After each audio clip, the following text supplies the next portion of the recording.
Hello dear students, कल हम cell theory को डिस्कस कर चुके थे और सेल थ्योरी के 5 पॉइंट्स थे जिनके बारे में मैंने बताया था। मैं थोड़ा सा रिवाइज कर देता हूँ 5 पॉइंट्स को। फर्स्ट पॉइंट था स्ट्रक्चरल यूनिट, सेकंड पॉइंट था फंक्शनल यूनिट, थर्ड पॉइंट था हेरिडेटरी यूनिट और फोर्थ पॉइंट था बेसिक यूनिट ऑफ लाइफ और फिफ्थ यूनिट था यूनिट ऑफ डिवीजन। ये 5 पॉइंट्स में 5 टॉपिक के हिसाब से अपने जो है सेल थ्योरी दी थी और दो साइंटिस्ट ने एमजे स्लाइडन और टी स्वानसन की हमने बात की थी और साथ में रुडोल्फ विर्चो के बारे में मैंने बताया था किस तरह से इन्होंने सेल लाइनेज थ्योरी दी थी। आज हम बात करेंगे एक्सेप्शंस ऑफ सेल थ्योरी। जो इन साइंटिस्टों ने सेल थ्योरी दी थी उसको जो है सारे ऑर्गेनिज्म जो है वो फॉलो नहीं करते हैं। वो सारे ऑर्गेनिज्म जो होते हैं जिनकी जो लिविंग ऑर्गेनिज्म होते हुए भी वो सेल थ्योरी को फॉलो नहीं करते हैं या सेल थ्योरी के एक्सेप्शंस होते हैं। इसमें सबसे बड़ा जो एक्सेप्शन आता है वो है वायरस। आप जानते हैं कि virus is a connecting link between living and non living. जब बाहर रहता है तो ये नॉन लिविंग की तरह बिहेव करता है और जैसे किसी की बॉडी के अंदर जाता है तो ये लिविंग की तरह बिहेव करना शुरू कर देता है।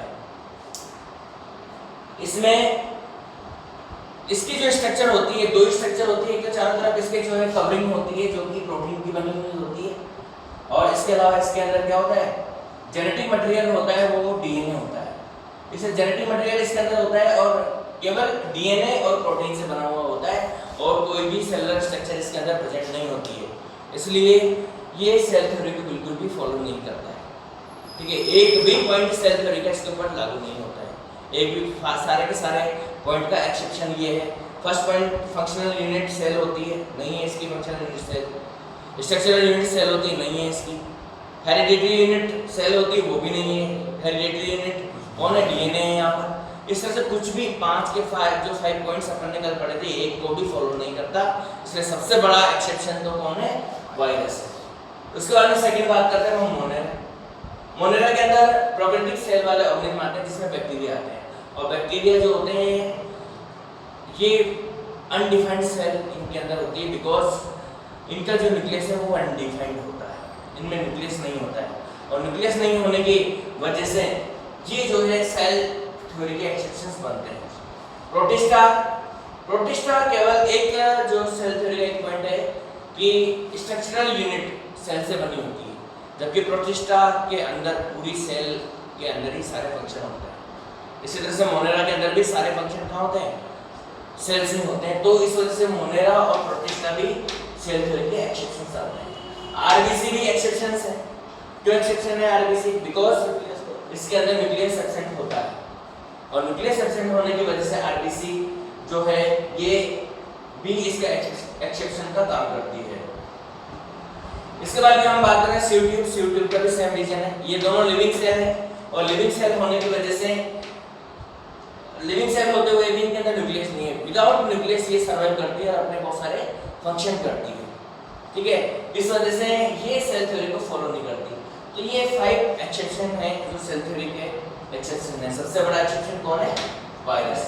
बाकी ये कुछ पॉइंट्स को एक्सेप्ट करते हैं, कुछ पॉइंट को ये फॉलो नहीं करते हैं, कुछ पॉइंट को ये फॉलो करते हैं, कुछ पॉइंट को ये फॉलो नहीं करते। इस वजह से ये भी इसके एक्सेप्शन में काउंट होते हैं। इसके बाद में नेक्स्ट टॉपिक आता है अपना प्रोटोप्लाज्मिक थ्योरी।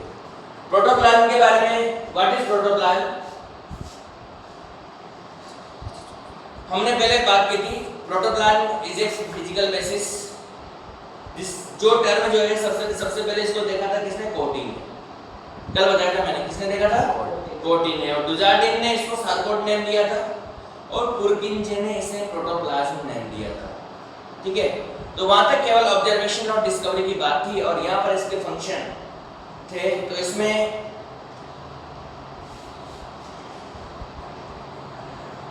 मैक्स 2 नेम आते हैं।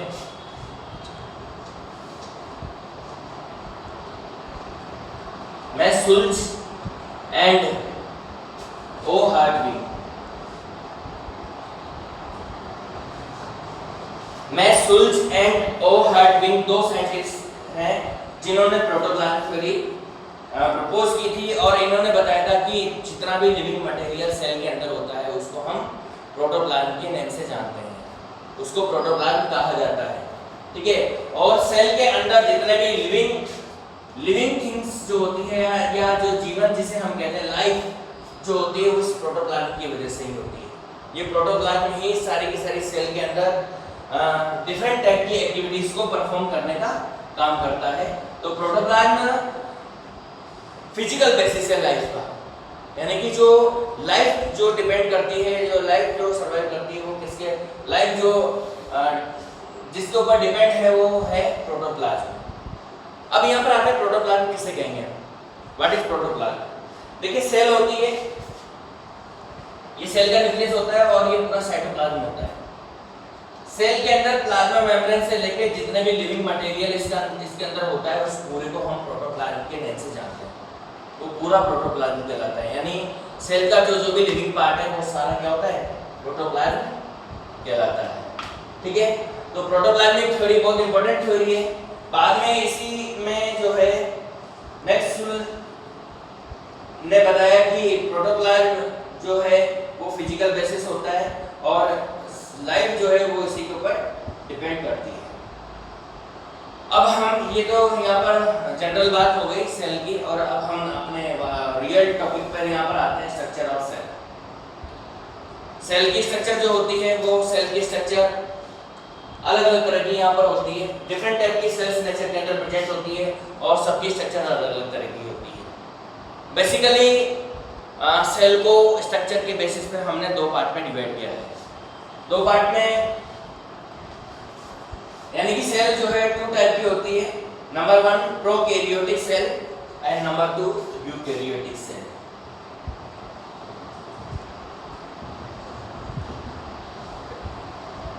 एंड नंबर 2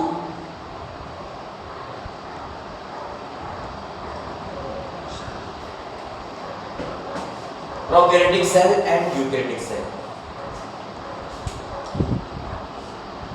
हालांकि सेल की स्ट्रक्चर में जो है बहुत ज्यादा वेरिएशंस होते हैं। प्लांट की सेल अलग होती है, एनिमल की सेल अलग होती है, बैक्टीरिया की सेल अलग होती है, फंगस की सेल अलग होती है। बहुत सारे माइन्यूट डिफरेंस इनके अंदर पाए जाते हैं, बट लार्ज डिफरेंस जो है वो इन्हीं दो बेसिस पे किया जाता है। वो है प्रोकैरियोटिक सेल जो कि इनिशियल सेल होती है जिसके अंदर अनडिफाइंड सारी स्ट्रक्चर्स होती है, अनडेवलप्ड सारी स्ट्रक्चर होती है। जो सबसे पहले बनने वाली सेल होती है वो प्रोकैरियोटिक सेल होती है जिसके अंदर न्यूक्लियस एब्सेंट होता है, और न्यूक्लियस एब्सेंट होने की वजह से इसको प्रोकैरियोटिक आता है। कैरियोटिक वर्ड जो होता है इसका मतलब होता है न्यूक्लियस। क्या होता है? और प्रो का मतलब होता है इनिशियल न्यूक्लियस जिनके अंदर प्रेजेंट होता है उन्हें हम सेल कहते हैं। और वैसे देखा जाए तो इनके अंदर वेल डिफाइंड न्यूक्लियस एब्सेंट होता है। और यूकैरियोटिक सेल होती है सारे के सारे सेल ऑर्गेनेल इसके वेल डेवलप्ड होते हैं और अच्छी स्ट्रक्चर इसकी होती है। नॉर्मली जो इस चैप्टर के अंदर हमें पढ़ना है वो इसी की स्ट्रक्चर को पढ़ना है। हमें जो इसका 90% हिस्सा है चैप्टर का वो इसी में हमें पूरा इसी के अंदर फिनिश होना है। अभी तक जो पढ़ा है वो कुछ नहीं है और 10% हिस्सा जो है प्रोकैरियोटिक सेल के अंदर हमें पढ़ना है। ठीक है, तो इनकी कल हम जो है प्रोकैरियोटिक सेल की स्ट्रक्चर के बारे में बात करेंगे।